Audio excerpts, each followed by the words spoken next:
Back when Star Wars was good. Greetings, everyone. Allow myself to introduce myself. My name's Jay Hall, and welcome back to Bear's Den number 2. Now, today, to start things off, we're going to start with some good news. I have a lot of bad news, and then some more good news. But we're going to start off with the best news, in my opinion. Cuphead is almost guaranteed to return. The studio head has confirmed that he will be back, but they didn't go into specifics because they haven't planned it out themselves.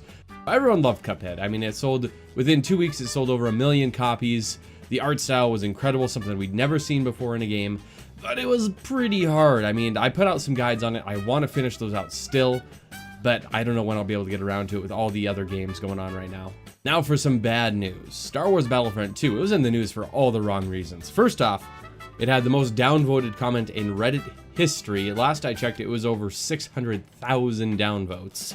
They said they wanted you to be filled with pride and accomplishment after unlocking heroes like Luke and Darth Vader, ones that should be unlocked from the start, after a Redditor found out that it would take around 40 hours to unlock them. Now, they responded to this by cutting the price of heroes by 75%, while also cutting the amount of credits you earn by about 75%. So it really made no difference. It still has the base issues in the game, where loot crates are incredibly expensive and tied to progression and paying to win, which leads me to my next point. They pulled out microtransactions for the first little bit in order to get, those people that were on the fence, to get them in the door to buy the game. They thought that would help them out. I don't think it really has, because people, they already had that in their head that, oh man, it's pay to win. I don't want to mess with that, which it will be as soon as they bring that back. Now you're stuck with the people that bought the deluxe version, that bought the stuff to win, and now no one else can compete at this point. So basically, Star Wars Battlefront 2 is a shit show. I mean, this is what Star Wars used to be. Great movies, and now we got pay to win games. Sucks to suck, man. Damn it, EA. Destiny 2 released a Curse of Osiris trailer for their newest expansion coming up in December. Destiny 2's had its problems. I thought I really enjoyed it at first, but once you get to the end game, it got a little grindy and a little much for me, so I've kind of stopped playing it. Hopefully this expansion fixes the issues that longtime fans thought would be fixed at Destiny 2's release. Mostly just quality of life changes that, makes it more enjoyable to sit down and grind out those weapons with your friends. Grind out those exotic armor pieces that look so good. Amazon has a multi-season deal for a Lord of the Rings TV series. I don't know how I feel about this exactly yet. I mean, it could cater more to what the Tolkien family wants. They've come out and said before that they were not a fan of the movies. They were way too action-oriented, not enough focus on the relationships between characters. So I'm sure they kind of give this one their seal of approval, because TV series tend to focus on that more anyway. Hopefully it'll be good. I have high hopes. I love Lord of the Rings. Hobbit movies, oh god, you sucked. Fantastic Beasts 2 is called The Crimes of Grindelwald. So I don't really understand where they're going with this, how the beasts are gonna tie in with Grindelwald and his rise to power. It doesn't really make sense to me how those two fit together. They didn't make sense to me in the first one. They kind of just happened to be in the same place at the same time, but hopefully they make it work.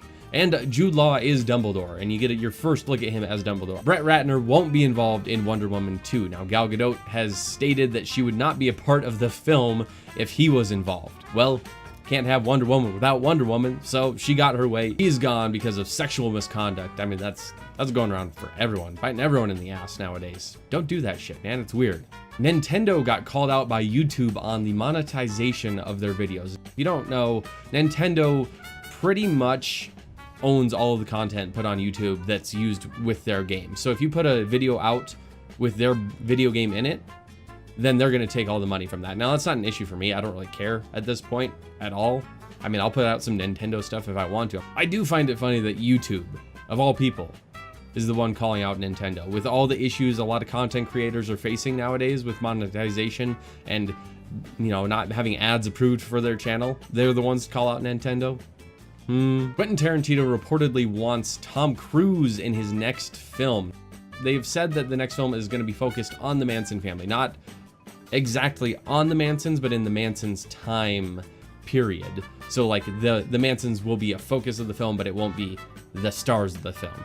I do think this is a little odd. You usually think of Tom Cruise as like the big blockbuster kind of guy, and Tarantino is a little bit different. He has his own style. I love his style, but not a lot of people are a fan of it. And Ben Affleck is also probably going to be stepping down as Batman for his solo film. They've been eyeing Jake Gyllenhaal as the replacement. Don't know how I feel about that either. Can we just have Christian Bale back, please? Thank you. The Incredibles 2 teaser trailer was released. Now, it doesn't give away hardly anything at all. It has Jack in it and Mr. Incredible in it, and that is about it, with him praising him for finding out he finally has powers. But just a little tease, let you know what's coming. George Miller, the guy who directed Mad Max Fury Road, one of the best action movies ever, that movie was incredible, man, is suing Warner Brothers for $7 million. This is because he was supposed to get that modus for coming in under budget. Well, he went over budget, but he said it was due to the studio that he went over budget. It wasn't his problem that he had to deal with. They were basically came in, meddled their little studio hands in his business, and up to the cost of the film, so he didn't get his bonus. This isn't looking good for Mad Max 2, sadly. Justice League had the worst opening of any DC Expanded Universe film at $94 million in box office takes domestically. It's kind of been on a downward trajectory since Batman vs. Superman. First, well, you had Man of Steel, which was like here, and then you had Batman vs. Superman, and then you had Suicide Squad, then you had Wonder Woman, and now you're having Justice League, and it just keeps on going down and down and down. And I did a review on this. I was not a fan. I can see why this happened. It's a bit of a mess at this point. They need to find their identity. That's what I think they're having an issue with. Get rid of Zack Snyder, do your own thing. Find what works for you. As far as releases, this week is pretty slim. With Thanksgiving, there's not going to be much released around this time. Although it might make sense. Black Friday, get people in the stores, buy all your games. Hell, why doesn't anyone do that? But for movies, we have Disney Pixar's Coco, which is another musical. Your kid's next musical obsession after Moana and Frozen. And Marvel's Runaways is releasing on Hulu. I don't have Hulu, so I won't be able to watch this show. Who has Hulu? I got it for The Handmaid's Tale, and that's it. Who wants to pay Netflix prices and get commercials and get less content than Netflix? Doesn't make sense to me. But instead of releases, we do have a ton of deals. I mean, there are great video games at great prices that are basically brand new. I have a list right here. We've got $30 to $25. We've got Assassin's Creed Origins, Wolfenstein 2, Shadow of War, South Park, Destiny 2, The Evil Within 2. Those are all like $25, $30 at most places. You can also get a PlayStation 4 for $200, PlayStation Plus for $40, and also for $40 you can get the brand new Call of Duty World War II and The Legend of Zelda Breath of the Wild Explorers Edition. Incredible deals all around. I definitely recommend picking up a few of these, notably Wolfenstein 2 or South Park. If you're looking for a multiplayer shooter, I mean, whatever floats your boat there. I've been unimpressed with all that's come out so far this year. So if you're a Destiny guy, go with Destiny. Star Wars Battlefront, go with them. Well, actually don't go with them. That's a terrible idea. I instantly regretted that decision. Or Call of Duty, you know, whatever floats your boat, man. Do your thing. And as for me this week, I apologize, my Shadow of War review did not make it out. I've been having so many issues lately with my internet and my recording software and audio.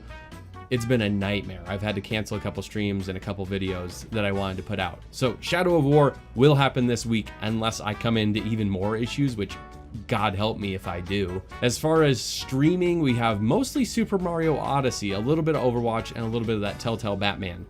But other than that, it's gonna be Mario almost all week long streaming. And now for some shit I got this week. Again, more Nintendo stuff. I'm not a Nintendo fanboy, but what they've done lately, holy shit, I can't help but support them. They're doing great. Like 8 must-have exclusives for the Switch within the first 9 months.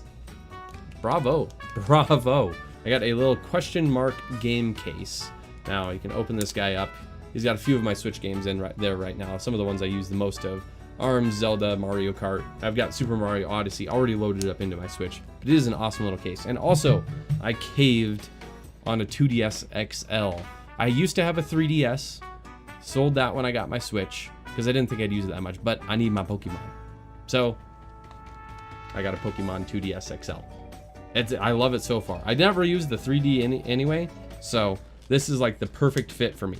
I mean, Pokemon theme too, win-win, love it. But that will do it for us today. Thank you again for stopping by for this number 2 of the Bears Den.